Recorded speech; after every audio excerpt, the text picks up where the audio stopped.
Welcome back to the studio, I'm Laura. Today I'm going to be taking you along as I work on this wedding portrait. I'm utilizing a few different reference photos, with this one being the primary one. I'm getting started with my usual underpainting of burnt sienna and then using some titanium white to mark out the thirds of the canvas. This is actually a complimentary piece for my portfolio update, so I wanted to go big and get some practice with a larger canvas, and also painting larger portraits.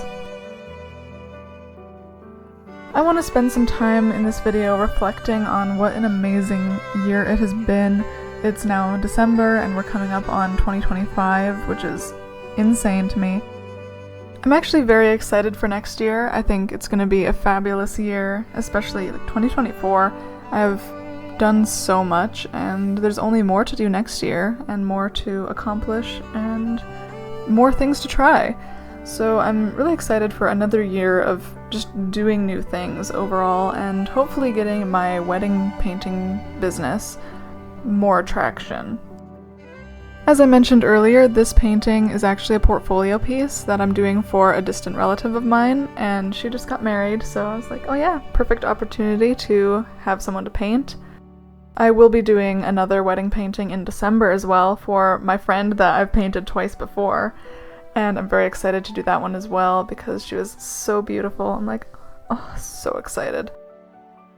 After these two paintings, I will not be doing any more portfolio updates for at least a little while. I try not to do them that much because I already did, I think, 4 or 5 free paintings when I started my wedding business, and I just needed something to put online, so I did those for some coworkers and yeah, just people that I knew distantly. I'm really glad I did them because it was a really important thing to do, considering I had hardly painted people at all since I started taking it seriously. At this point, I have my painting schedule kind of sorted out until February, and I'm not planning on doing tons of paintings like I did this year. However, I do have some specific ones that I need to do/finish. I wanted to kind of go through some of the things that I've done this year and, you know, just make a video note of all the things. First of which would be how I doubled my painting output from 2023. In 2023, I did 35 finished paintings, and in 2024, I did a whopping 70-ish, 70-something paintings that I am qualifying as finished paintings. These 100-something paintings that I've done in the past 2 years have been seen all over the North Okanagan, including the Enderby Courtyard Gallery, the Phoenix at Play Gallery and Studio, the Vernon Community Arts Center, and the Monashee Arts Council Village Gallery. Besides these 4 galleries that I've had the absolute pleasure of displaying my work with, I have also been in association with 7 other organizations, including the local Chamber of Commerce, who sponsored me to paint for them this fall. Additionally, I've also collaborated with 4 other businesses this year to offer classes and do plein air painting for the public to enjoy. Shout out to the Friends and Flowers Market run by Soleil J Events, Bloom Flower Festivals by Alexis, Sparrowgrass Field and Flower, and the Pink Pumpkin Farm, of course. I felt so honored to be asked to work with them and just their enthusiasm to try and get me some business, and even though we didn't have a lot of interest this year, just because I'm new to the scene, I really appreciated them reaching out in the first place. And last but not least, I have been hired by 20 different people this year to paint for them, whether it be entering a draw or hiring me to do a large commission painting. Every single one of these 20 people is so greatly appreciated. And then I have my 34 loyal subscribers here on YouTube. Each one of you is very appreciated. And also, anyone else watching, please hit subscribe because it really encourages me to keep creating, and also I will be working on my video quality in 2025, so you'll have that to look forward to.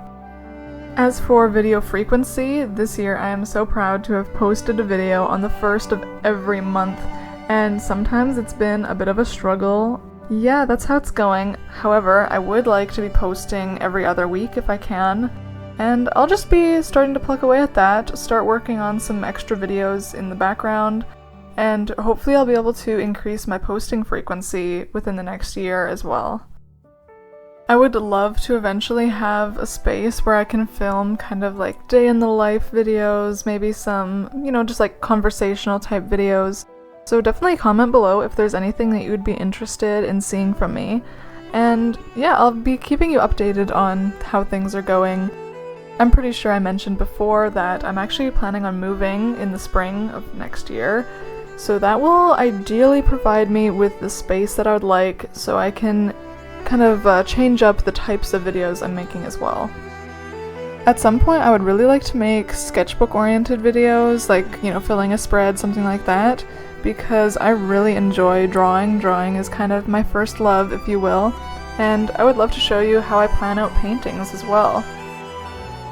Speaking of which, I'll just pop in and talk about how the painting is going at this point. So I was working on all my colors now, and yeah, so when it comes to the update process, I send my clients a picture of the painting when I have the underpainting done with the white sketch, and then I also send an update when there's the first layer of color down. So that's just what I'm working on now. My plan was to get the background mostly done before I progressed to the people in the center there.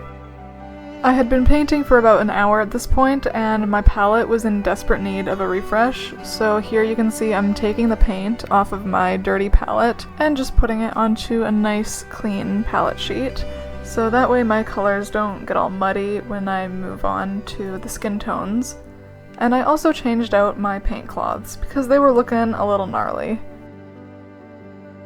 I've been trying to figure out a good schedule for my painting time because sometimes I just don't feel like painting during the day, and then much of this footage is filmed between 9 p.m. and 1 a.m. because that's just when I wanted to paint. I recently discovered Tofu Goob on YouTube, and I have been binge watching her videos. And I think she has a very similar type of schedule that I do, where in the morning you feel like doing admin work, and then in the, evening and into the night is when you feel creative. So I can definitely relate to her videos in that sense. She's been so enjoyable to listen to while I paint.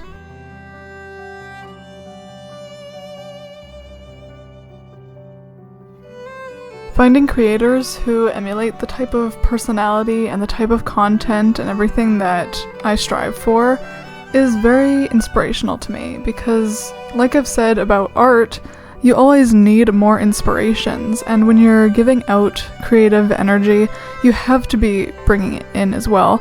And that doesn't just apply to the art you're creating, it applies to the person that you want to be as well. It's similar to that saying about how you are the average of the 5 closest people to you in your life, and that's the same for the people you watch as well, because you do take a lot of influence from the things you're watching and listening to as well. It's all influence, hence why they're usually called influencers. In real life, I'm a very optimistic person, and you can probably tell from, the things I talk about. However, it's something you have to keep practicing. Optimism is a practice, if you will. That's why I've been enjoying watching so many just like peppy, happy YouTubers, because they bring me so much joy, and they also are the type of people that I'm trying to emulate. That just happiness about life and getting things done and being productive at the same time.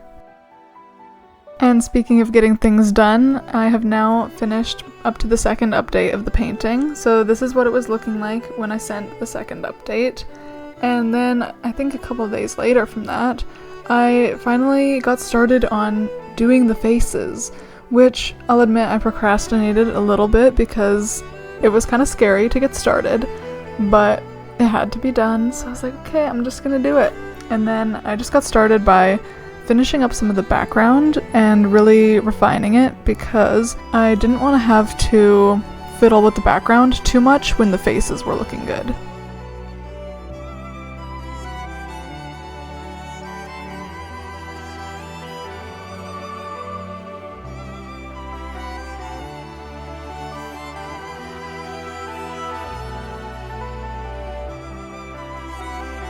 I definitely had some color breakthroughs with this painting because the shadows ended up looking really good and I was very happy with the colors. I think I finally figured out that to make shadows, you need to desaturate the color, not make it darker, because if you make it darker, it just makes them look like a darker skin tone, but if you desaturate it, then it looks like a shadow. And how you do that is just all about color theory, really, because, for example, with these skin tones, the girl, she has a slightly more yellowish skin tone, and the opposite of yellow is purple. So to make the shadows on her face look good, I added a little bit more blue and red to the shadows, and then it makes it kind of a purpley shadow with yellower skin, and then it makes it complement each other and be a completely different color than her skin. So it really matches quite well, and obviously you're mixing that purplish color with the skin tone so that it's not just purple. And yeah, you can see there, it ends up looking really good, and I do some more blending later, so don't worry about her forehead. But I was very surprised at how good it was looking.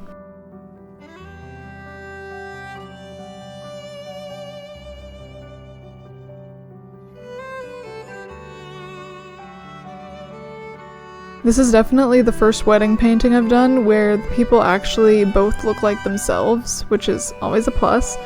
And I'm very excited to continue my style development because this painting definitely has a lot of good things happening, and I learned a bunch more techniques and things that I had not been implementing before.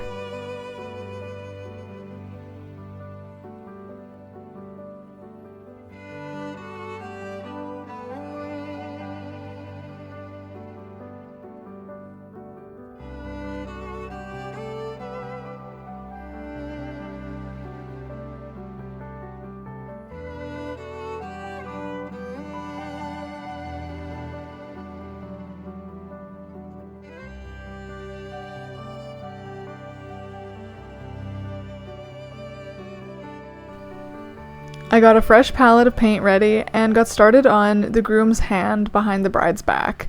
Now, this angle has always frustrated me since I started painting. The first complimentary painting I did was actually of a very similar pose to this, and yeah, I ignored the hand entirely and I used the bride's right arm to block where his hand would be and just didn't paint it because, as Sam Does Arts would say, I was running away from my responsibilities. But no more. This time I was determined to paint it and make it look good. I do actually paint over it, I think 3 times over the process of doing this painting, and it was a bit of a time sucker, but I ended up being quite happy with it in the end, so 100% worth it. Now I am once again transferring my paint to a fresh palette. I'm not actually a huge fan of these paper palettes. I think the texture on the surface, it dries the paint really quickly, and then those dried layers kind of get reincorporated and make the paint a little bit like clumpy or grainy. So that's not the greatest. However, I don't have a better palette at the moment, so I was just sticking with what I have already.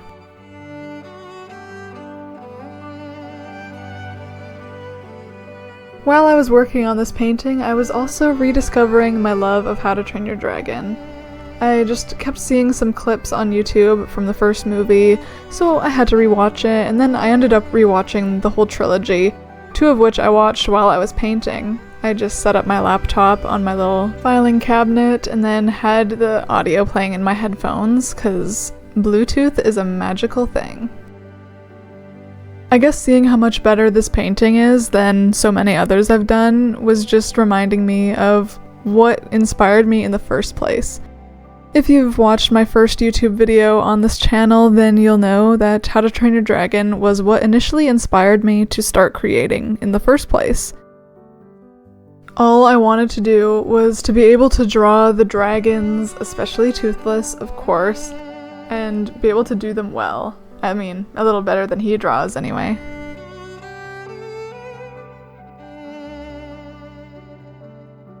Remember to pride yourself in your accomplishments in the coming year, and reflect on what you've done this year, and be proud of yourself. Make a list of all the things that you've achieved and, I don't know, get an ice cream and celebrate, because remembering the things that you've done, it's the fuel that you need to continue.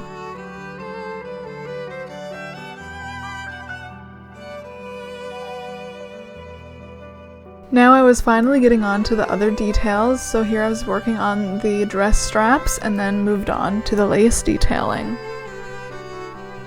I have this iridescent white paint, and 2 years ago when I bought my first paint, my mom told me that I should buy this iridescent paint. So I did, and I rarely use it, but when I do, it's only to satisfy her, and it's kind of as an inside joke.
I finished up the painting with painting the sides.